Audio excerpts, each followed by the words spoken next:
മതരാഷ്ട്രവാദമില്ലെന്ന് ജമാഅത്തെ ഇസ്ലാമിയുടെ വാദം പൊളിയുകയാണ്.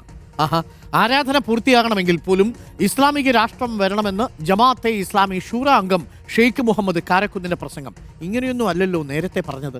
മഹല്ലും ഹിലാൽ കമ്മിറ്റിയും ഒക്കെ ഇസ്ലാമിക രാഷ്ട്രം വരുന്നതുവരെയുള്ള താൽക്കാലിക സംവിധാനമെന്നും ഷെയ്ഖ് മുഹമ്മദ് പറഞ്ഞു. മതരാഷ്ട്രവാദമില്ലെന്ന് ജമാഅത്തെ ഇസ്ലാമി കഴിഞ്ഞ ദിവസം അവകാശപ്പെട്ടിരുന്നു.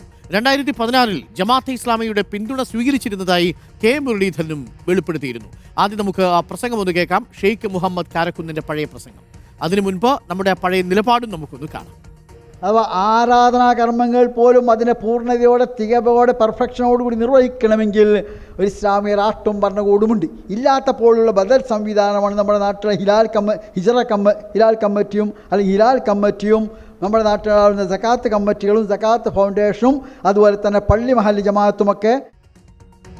വി എസ് രഞ്ജിത്ത് നമുക്കൊപ്പം ചേരുന്നുണ്ട്. V S Ranjith, good morning.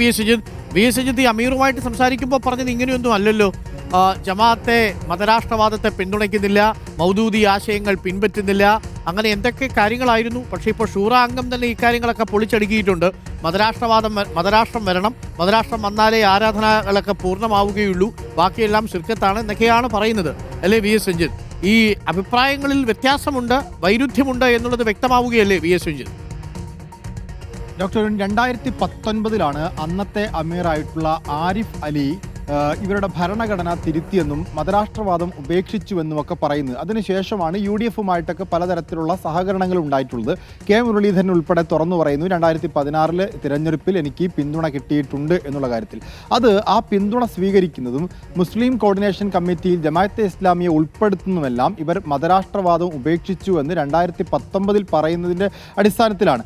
അന്നത്തെ കാര്യമാണ് ഇന്നലെ കഴിഞ്ഞ ദിവസം ഇപ്പോഴത്തെ അമീറായിട്ടുള്ള മുജീബ് റഹ്മാനും നമ്മളോട് പറഞ്ഞത്. അത് അദ്ദേഹം ഒരു പടി കൂടി കടത്തി പറഞ്ഞു, മൗദൂദിയൻ ആശയങ്ങളല്ല ജമാഅത്തെ ഇസ്ലാമിയുടേതെന്ന് പറയുകയും ചെയ്തു. പക്ഷേ ഇപ്പോൾ നമ്മൾ പുറത്തുവിടുന്നത് ഈ ഷെയ്ഖ് മുഹമ്മദ് കാരക്കുന്ന് അദ്ദേഹം ജമാഅത്തെ ഇസ്ലാമിയുടെ സംസ്ഥാന സെക്രട്ടറി ആയിരിക്കെ നടത്തിയ പ്രസംഗമാണ്. ആ പ്രസംഗത്തിൽ പറയുന്നത് ഈ ഇസ്ലാമിക ഭരണം വന്നാൽ മാത്രമേ ഈമാൻ പൂർത്തിയാവൂ എന്ന് പറഞ്ഞാൽ ഒരു വിശ്വാസിയുടെ വിശ്വാസവും അതിപ്രകാരമുള്ള പ്രവർത്തനങ്ങളും പൂർത്തിയാകൂ എന്നുമാണ് കൃത്യമായി പറഞ്ഞു വെക്കുന്നത്. ഈ പ്രസംഗത്തെ ജമാഅത്തെ ഇസ്ലാമി ഇതുവരെ തള്ളി പറഞ്ഞിട്ടില്ല. ഈ പ്രസംഗവുമായി ബന്ധപ്പെട്ട് ഒരു വിശദീകരണവും ജമാഅത്തെ ഇസ്ലാമി നടത്തിയിട്ടില്ല.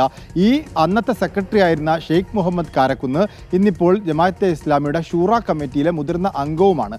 അപ്പോൾ സ്വാഭാവികമായിട്ടും അകത്ത് അംഗങ്ങൾക്കിടയിൽ പറയുന്നതൊന്നും പുറത്ത് പൊതുമധ്യത്തിൽ പറയുന്നത് മറ്റൊന്നുമാണ് എന്നുള്ള ഇരട്ട നിലപാടാണ് നമുക്ക് മനസ്സിലാക്കാൻ സാധിക്കുന്നത്. അല്ലെങ്കിൽ ഇത്തരത്തിലുള്ള ആദർശ പ്രസംഗങ്ങളെക്കുറിച്ചുള്ള വ്യക്തമായ ഒരു പ്രമേയം പാസ്സാക്കുകയോ ആ പ്രമേയത്തിനടിസ്ഥാനത്തിൽ ഞങ്ങളുടെ സംഘടന പൂർണ്ണമായി മാറി എന്ന് പറയുകയോ വേണം. പ്രമേയത്തെക്കുറിച്ച് നമ്മൾ ചോദിച്ചിരുന്നു ഈ അമീറിനോട്, എന്തുകൊണ്ടാണ് ഒരു ഷൂറ കമ്മിറ്റി കൂടി ഒരു പ്രമേയം പാസ്സാക്കി മതരാഷ്ട്രവാദത്തെയും മൗദൂദീൻ ആശയത്തെയും തള്ളിക്കളയാത്തത്? അപ്പോൾ അദ്ദേഹം പറഞ്ഞത് അങ്ങനെ പ്രമേയത്തിൻ്റെ ആവശ്യമില്ല, ഒരു തെറ്റിദ്ധാരണ മാത്രമാണുള്ളത്, ആ തെറ്റിദ്ധാരണ ഞങ്ങൾ നീക്കുന്നു എന്നുള്ളത്. അപ്പോൾ തെറ്റിദ്ധാരണയല്ല, ഇതൊക്കെ ഇത്തരത്തിലുള്ള നേതാക്കന്മാർ പ്രസംഗിച്ചതിലൂടെയും പരാമർശിച്ചതിലൂടെയും ഒക്കെ ജനങ്ങൾ മനസ്സിലാക്കിയെടുത്തതാണ്. അപ്പോൾ തെറ്റിദ്ധാരണയല്ല, ആദർശപരമായ സമീപനമാണ്. ആദർശം തിരുത്തിയിട്ടുണ്ടെങ്കിൽ അതിന് തിരുത്തി എന്നുള്ളൊരു രേഖ, അത് പ്രമേയമാണെങ്കിൽ പ്രമേയം, അല്ലെങ്കിൽ സംഘടനയുടെ നിലപാട് ഭരണഘടനയാണെങ്കിൽ അത്. Okay V S Ranjith.